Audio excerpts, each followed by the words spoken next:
Barbarella Jackson. Tropa ko yun, di ako sabit nun. Okay ka lang. Eh, di ba ang higpit nun?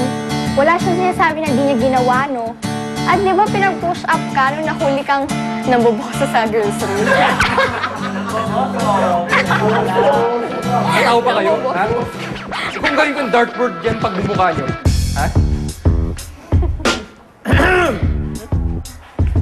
Jimbo, O, bakit yun? follow me. Pinapatawag ka na naman ng nanay mo. Ano naman kaya yun? Sige. Kita ko kayo kanina ni Cindy, ah. Ba't parang allergic ka dun sa tao? Bigla ka na lang umalis, eh. Mahabang storya. Eh di summarize mo. Problema ba yun? Basta hindi pwede magkaibigan kami. Maraming differences. Eh baka naman nakala mo lang yun. Hindi. Iniwasan niya talaga ako. Alam mo, mas malamig pa siya sa yelo kanina. Ang weird lang kasi ang saya-saya namin bago mangyari ang accident. Baka may problema. Diba?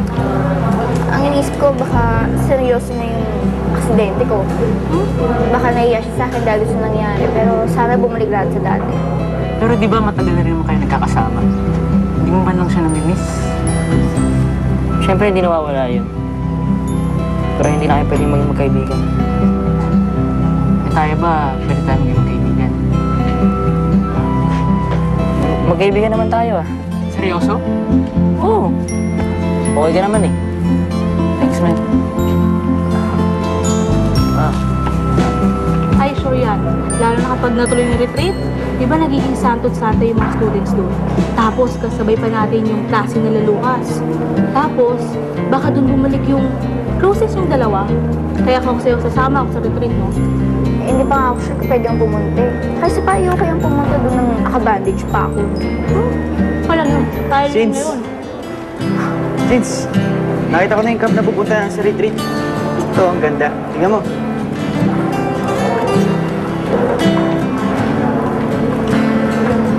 Parang tahimik dyan, no?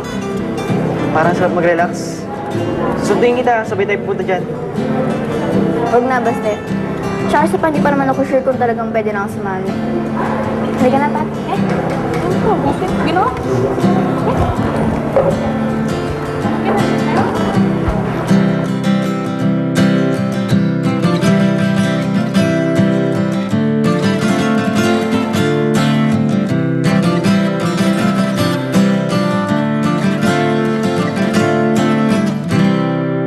Ano na naman atraso ko? Performance report galing sa advisor mo. Ang dami mo na naman bagsak ah. How to survive high school without a best friend. Tigilin mo na to kasi hindi na nakakatuwa. Bakit? Happy ka ba? Oo naman. Hindi ganyan nakikita ko sa'yo. Nasa libro galing yung mga dapat mong gawin para maging masaya ka. Ito kaya yun. Okay tong school na to. Maayos. Lahat sinusunod ka.